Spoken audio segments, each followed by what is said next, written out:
আমি যখন আমার জীবন থেকে একবার শবনমকে বিদায় করে দিতে পেরেছি, তখন আমার জীবনে হারানোর মতন আর কিচ্ছু নেই রোহিণী। আমি নিশ্চিন্ত।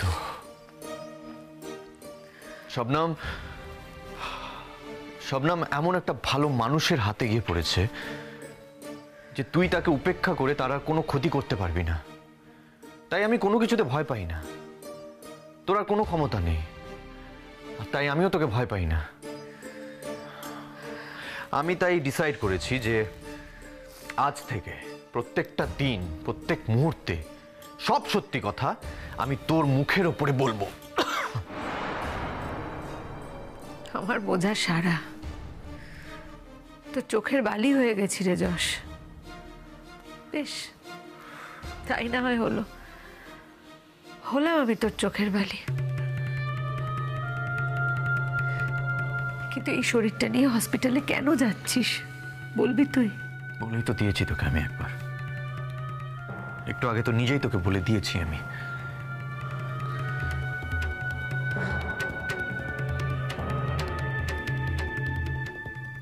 আমি শবনমের সাথে দেখা করতে যাচ্ছি। বাড়িতে ডেকে নে। হ্যাঁ, ডাকতাম, ওকে আমি বাড়িতেই ডাকতাম যদি তুই না থাকতিস।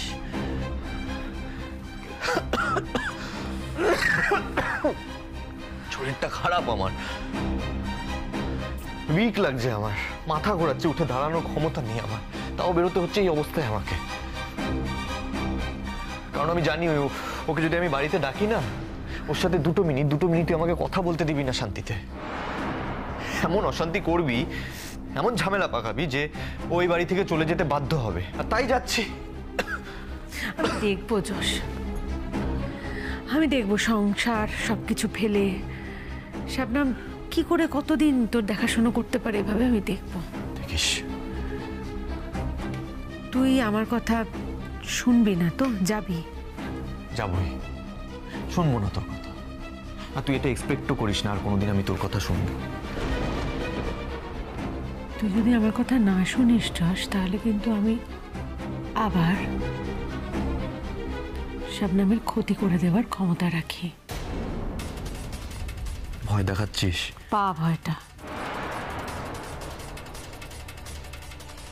ভয়টা পা। তোর জন্য ভালো,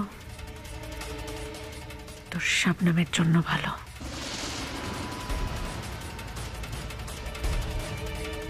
তুই যত আমাকে ইগনোর করবি যশ, তত কিন্তু শবনমকে বিপদে ফেলার, শবনমের ক্ষতি করার প্রবণতাটা আমার আরো বেড়ে যাবে। এই গোটা পৃথিবীতে আমি এই একটা ব্যাপারে, জাস্ট এই একটা ব্যাপারে, তোর ব্যাপারে আমার কোনো প্রতিদ্বন্দ্বী রাখতে পারবো না। আমি পারবো না। আমি ভয় পাই না তোকে, ভয় পাবো না তোকে আমি। তার কারণ শবনম এখন এমন একজন মানুষের কাছে আছে, দেবদীপ, যে 10 হাতে ওকে আড়াল করে রাখবে। যেটা আমি করতে পারিনি সেটা দেবদীপ পারবে। কি ওভার কনফিডেন্স! এতটা ওভার কনফিডেন্স ভালো না। আমাকে উত্তেজিত করছিস তুই, বেকার, ফালতু। সরে এসেছিলাম তো শবনমের জীবন থেকে। থাক, ও আর দেবদীপ ওদের মতো করে ভালো থাক, আমার তো কোনো অসুবিধা নেই। আমি তো তোকে নিয়ে, তুই আর আমি আর তুই আমাদের মতো করে, আমার মতো করে ভালো থাকতে চেয়েছিলাম। বল, আমি কি কি শবনম আর দেবদীপ ভালো আছে, খুব ভালো আছে ওরা। আর আমি তোর সঙ্গে থাকতে আমি তোর সঙ্গে থাকতে চাই না। আমি তোর সঙ্গে ভালো থাকতে পারি না ভালো থাকতে তোর সাথে। আমি কি করবো? আমি আমার শেষ জীবনটা আমি শবনম আর দেবদীপের সঙ্গে থাকতে চাই। কি নাটক শুরু করেছিস? শেষ জীবন, শেষ জীবন, শেষ জীবন! কি এভাবে কি শবনমকে মোল্ড করার চেষ্টা করছিস? ওকে মোল্ড করা দরকার নেই, আমার প্রয়োজন নেই ওকে মোল্ড করার। একজন ভালো ডাক্তারের বীজ শবনমের মধ্যে রয়েছে, ওর মধ্যে সেই কোয়ালিটিস গুলো আছে, সেই গুণগুলো আছে ওর মধ্যে। ও আমার অবস্থা আমার থেকেও ভালো বোঝে। ছাই বোঝে, ভালো বোঝে। মাই ফুট, তোর আর আমার সংসারটাকে জাস্ট ভেঙে দিতে চাইছে। Shut up. ওর সম্পর্কে আর একটা খারাপ কথা তুই বলবি না, আমি শুনতে চাই না। কি করবি? গায়ে হাত তুলবি? মারবি? প্রয়োজন হলে তাই করব। জানিস তার রেজাল্ট কি হবে? তুই তোর রেজাল্ট নিয়ে ভাব, আমার রেজাল্ট কি হবে তোকে ভাবতে হবে না। তুই নিজের রেজাল্ট নিয়ে ভাব। বেলে বেরিয়ে এসছিস, তুই বেল পেয়ে বেরিয়ে এসছিস, তাও কার জন্য? আমার জন্য। তোর কেসের খরচা আমি দিচ্ছি, আমার টাকায় তুই দাঁড়িয়ে আছিস এখানে। তারপর তোর লজ্জা নেই? লজ্জা করছে না? তো বড় বড় কথা বলছিস। এরপরও যদি আমি এই খরচা না দিই তাহলে কি হবে? তোর পচে মরবি জেলে। আমাকে রক্ষা করা, আমাকে বাঁচানো তোমার নৈতিক অধিকারের মধ্যে পড়ে ডক্টর যশ বোস। ভুল করছিস তুই রোহিণী। কোনো ক্রিমিনালকে, কোনো খুনিকে বাঁচানো যশ বোসের নৈতিক অধিকার হতে পারে না, কখনো না। হ্যাঁ, তুই আমার স্ত্রী, তুই আমার স্ত্রী, but at the same time you are a criminal. তুই একজন খুনি। আর আইনের চোখে না, স্বামী স্ত্রী, ছেলে মেয়ে এসব কোনো মানে রাখে না। আইন দেখে না এসব। আইনের চোখে একটাই সত্যি, অপরাধ এবং তার বিচার। আর এই কথাগুলো যে তুই আমাকে বলছিস না রোহিণী, ভেবেচিন্তে বলিস কিন্তু। আমাকে বলার আগে 10 বার ভেবে নিস, 100 বার ভেবে নিস। কারণ তুই যদি শবনমের ক্ষতি করিস তাহলে কিন্তু তুই নিজের ক্ষতিও আটকাতে পারবি না। ইয়েস, তুই নিজের ক্ষতিও আটকাতে পারবি না। বাকিটা জীবন তোকে জেলে পচে মরতে হবে, মরতে হবে।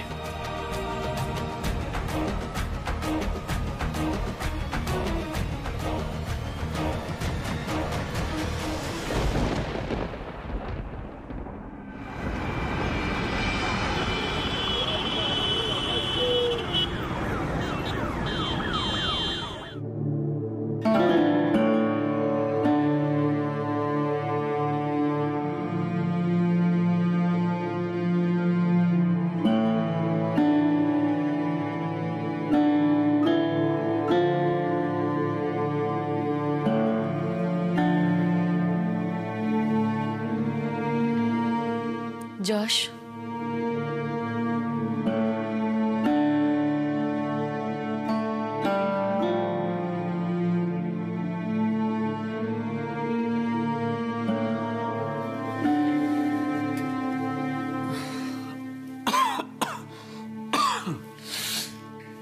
গায়ে তো এখনো টেম্পারেচার আছে, জ্বর নিয়ে এলে কেন? বাড়িতে আর থাকতে ভালো লাগছিল না। তাই বলে হসপিটালে চলে আসবে? যশ, তোমার একটু বিশ্রাম নেওয়া দরকার। আর কতদিন আমার হাতে সময় আছে আমি জানি না তো। কেন বাজে কথা বলছো?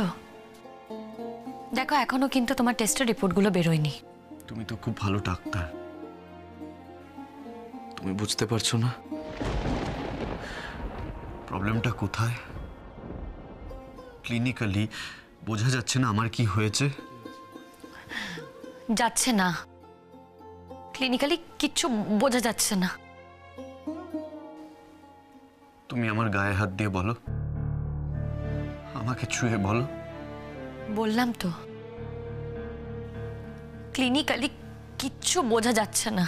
আমার গায়ে টাচ করে বলতে পারছো না নাকি? আমার গায়ে টাচ করতে তোমার অসুবিধে আছে? কেন বাজে কথা বলছো? আমি না সত্যি বুঝতে পারছি না, এতটা জ্বর কেন এলে তুমি? আমি তো তোমার পেশেন্ট দেখে দিচ্ছিলাম। আমি শুধু পেশেন্ট দেখতে আসিনি হসপিটালে। বললাম তো বাড়িতে ভালো লাগছিল না। যশ, তোমাকে তো রেস্টের মধ্যে থাকতে হবে, বাড়িতে তো থাকতে হবে তোমাকে। আর বিশ্রামে থেকে কি লাভ? কিছু কি লাভ আছে বলো? কেন বলো তো, কেন এরকম সব কথা বলছো তুমি? আরে বাবা, যদি রিপোর্টে কিছু বেরোয় ঠিক আছে, ট্রিটমেন্ট হবে। এমন করে বলছো যেন কোনো ট্রিটমেন্টই নেই। ট্রিটমেন্ট তো আছে। তুমি তো জানো যশ, আমাদের ট্রিটমেন্ট এখন অনেকটা এগিয়ে। আমরা যদি সঠিক সময় সঠিক ট্রিটমেন্ট করি তাহলে কোনো বিপদই হবে না। শবনম, এই স্ট্রোকগুলো আমরা অন্য লোকেদের দিই, আমাদের পেশেন্টসদেরকে দিই। আমিও একজন ডাক্তার, তাই এই স্ট্রোকটা তুমি আমাকে দিও না। ডাক্তার তো কি হয়েছে, স্ট্রোক কিছু দিচ্ছি না, যেটা সত্যি সেটাই বলছি। থাক না এখন এসব কথা শবনম। দেখো, যেটুকু সময় অসুখ থেকে ভুলে থাকতে পারি সেটুকু সময়ই লাভ। খুঁচিয়ে মনে করার কি দরকার আছে? আর তাছাড়া আমি কিন্তু এখানে আমার অসুখ নিয়ে কথা বলতে, আলোচনা করতে আসিনি। আমি এসেছি তোমাকে দেখতে। মানে? আর কতদিন তোমার সাথে দেখা হবে সেটা জানি না তো, তাই মনে হচ্ছে যতদিন পারি তোমাকে একটু প্রাণ ভরে দেখে নি। কেন এসব কথা বলছো যশ? তুমি এসব কথা বলে কিন্তু আমাকে আপসেট করে দিচ্ছ। এরপর আমি আর মন দিয়ে কাজই করতে পারবো না। কেন আপসেট লাগবে? তুমি তো এখন একটা নতুন জীবন শুরু করেছো, একটা নতুন জীবনে পা রেখেছো। দেবদীপের মতন ভালো মানুষ তোমার সঙ্গে রয়েছে। আমি চাই তুমি খুব ভালো থাকো, দেবদীপকে নিয়ে তুমি খুব সুখে থাকো। দেবদীপ তোমাকে সুখে রাখবে।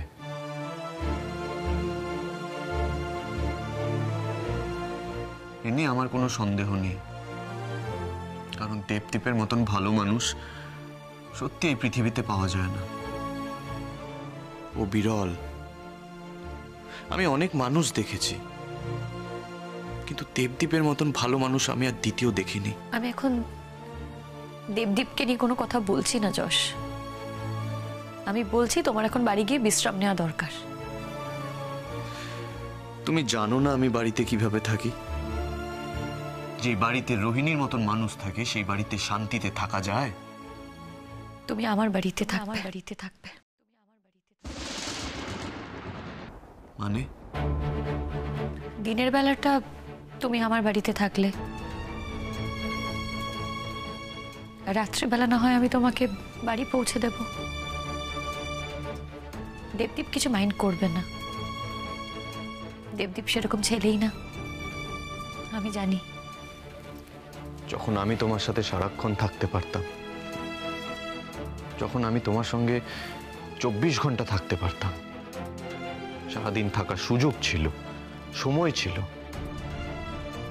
সেই সময়গুলো আমি নষ্ট করেছি। এখন আর লোভ করে কি হবে? এখন আর লোভ করে কি লাভ? এই লোভের কি মানে? কোনো মানে নেই। সেই তো রাত্রিবেলা শেষ পর্যন্ত আমাকে রোহিণীর কাছেই ফিরে যেতে হবে। আজ আমি রোহিণীকে অনেক অনুরোধ করলাম, বোঝালাম, বললাম, রিকোয়েস্ট করলাম যে প্লিজ তুই আমাকে আমার জীবনের শেষ কটা দিন আমার মতন থাকতে দে, আমাকে আমার মতন থাকতে দে, আমাকে একা থাকতে দে। দেবে না, কিছুতেই দেবে না। আমি যতদিন বেঁচে থাকবো, আমার শেষ নিঃশ্বাস পড়া পর্যন্ত রোহিণী ওর অধিকার নিয়ে লড়াই করে যাবে। কেউ কি তার নিজের অধিকার ছাড়তে চায় বলো? তুমি ছেড়েছিলে কেন? আমার তো আর কিছু করারই ছিল না। আমার হাতে কি আর কিছু ছিল? তখন কি কেউ আমার অধিকারের মধ্যে ছিল? তুমি আমার নামে থানায় ডায়েরি করনি কেন? প্রতারণার অভিযোগ করনি কেন? আমি যে সেটা করতে পারি না।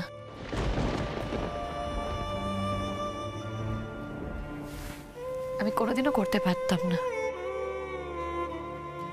আর সেটা তোমার থেকে ভালো কেউ জানে না। যদি প্রথম থেকেই শক্ত হতে, প্রথম দিন থেকেই যদি তুমি শক্ত হতে শবনম, তাহলে তাহলে আমার জীবনটা এভাবে ধ্বংস হয়ে যেত না। মানছি, আমি স্বীকার করছি, আমি তোমাকে হার্ট করেছি, বহুবার হার্ট করেছি, আমি তোমাকে আঘাত করেছি, তোমাকে ভুল বুঝেছি আমি। কিন্তু এটাও ঠিক, আমি তোমাকে যা ভালোবেসেছি শবনম, এই পৃথিবীতে আর কোনোদিনও কাউকে বাসিনি। আমি চলে যাব, এই পৃথিবী ছেড়ে আমি একদিন চলে যাব, কিন্তু আমার ভালোবাসা রয়ে যাবে, আমার ভালোবাসা থেকে যাবে। তুমি কোনোদিনও আমার ভালোবাসা ভুলতে পারবে না শবনম, কোনোদিনও না। আমার মতন তোমাকে কেউ কোনোদিনও ভালোবাসবে না শবনম। হ্যাঁ, মানছি দেবদীপ তোমাকে ভালোবাসে, কিন্তু যশের ভালোবাসা আলাদা। যশের ভালোবাসা অন্যরকম। যশের মতন শবনমকে কেউ কোনোদিনও ভালোবাসবে না। তোমার হয়তো মনে হচ্ছে আমি তোমাকে এখানে ডেকে এই ভালোবাসার কথা বলে তোমাকে বোর করছি, কিন্তু এখন খালি আমার এটাই মনে হয় যে এই কথাগুলো বলার হয়তো আমি আর সুযোগ পাবো না। তাই আজই বলে নি, হয়তো এরপর এই ভালোবাসার কথাগুলো, আমার মনের কথাগুলো বলার সুযোগ আমার জীবনে আর এলোই না। ভালো লাগছে না আমার সবসময় এক কথা শুনতে ভালো লাগে না যশ। ভালো না লাগলো এই কথাগুলো তো তোমাকে শুনতে হবে শবনম। তুমি জানো যে যশ তোমার কাছে আর বেশি দিন নেই, তোমার কাছে আর বেশি দিন থাকবে না। যশ তোমাকে আর বেশি দিন চালাবে না।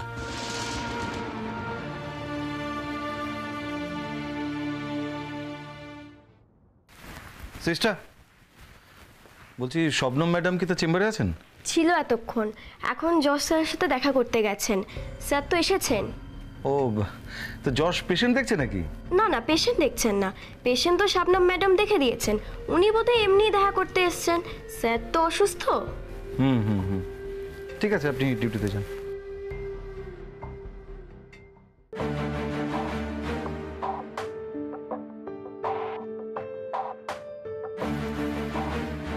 আরে মোস্ট ওয়েলকাম, আসুন। Thank you. কেমন আছেন? একদম ফার্স্ট ক্লাস। এদিক দিয়ে যাচ্ছিলাম তো শবনম অ্যাকচুয়ালি ওর টিফিনটা ফেলে গেছে বাড়িতে, ফিরতে ফিরতে তো সন্ধে হবে, ভাবলাম দিয়ে যাই ওকে। আপনার মতো হাজবেন্ড পাওয়া সত্যি খুব বিরল। তাই? এতে তো বিরলতার কিছু নেই, আমি তো অ্যাজ এ হাজব্যান্ড জাস্ট আমার ডিউটিটা করছি। মেয়েটা সারাদিন কাজ করবে, পরিশ্রম করবে, কিছু খাবে না, আসলে ও তো বাইরের খাবার কিছু খায় না, তাই বাড়ির খাবারটি আর কি ফেলে এসছে, কি করব। ডক্টর শবনম কি ওর চেম্বারে আছে? মানে এটা কি আপনারা কেউ দিয়ে আসতে পারবেন ওকে? না, অ্যাকচুয়ালি উনি নিজের চেম্বারে নেই, উনি অ্যাকচুয়ালি যশের চেম্বারে আছেন। ওই যশ অসুস্থ, যশ এসেছে আর কি। যশ এসেছে? আমার জীবনটাই কেন শোনাম, আমার জীবনটাই কেন, আমার জীবনটাই কেন এইভাবে শেষ হয়ে গেল? কেন শেষ হয়ে গেল? আমার দোষে শোনাম, আমার দোষে শেষ হয়ে গেল। বলো না তুমি, প্লিজ। প্লিজ যশ, প্লিজ এভাবে কান্নাকাটি করো না। তুমি এভাবে কান্নাকাটি করলে আমার ভালো লাগে বলো? আমার ভেতরটা কি হয় তুমি বুঝতেই পারো না, কোনোদিনও তুমি বুঝতেই চাও না।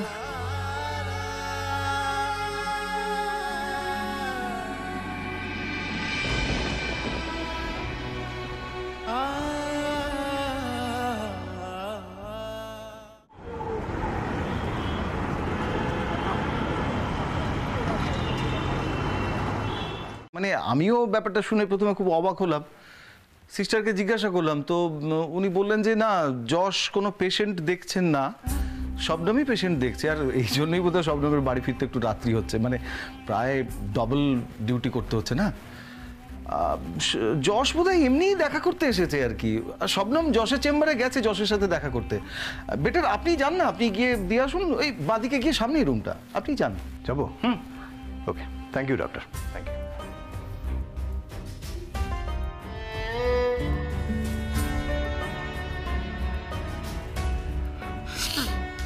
জানি জানি এটা অন্যায়, কিন্তু কি করব আমি বলো? আমি আমি তোমাকে জড়িয়ে ধরে একটা অদ্ভুত শান্তি পাই, যেটা আর কোনোদিনও কোথাও পাইনি আমি। এর মধ্যে খারাপ কিছু নেই শবনম, এর মধ্যে খারাপ কিছু নেই, বিশ্বাস করো।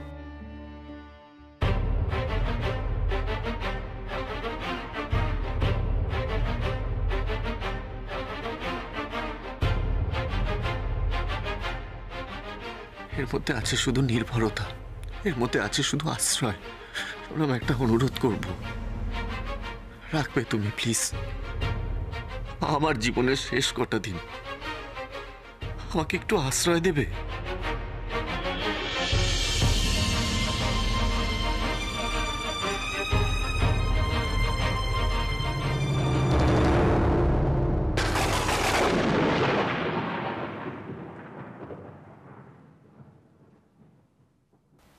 আসতে পারি? আসতে পারি?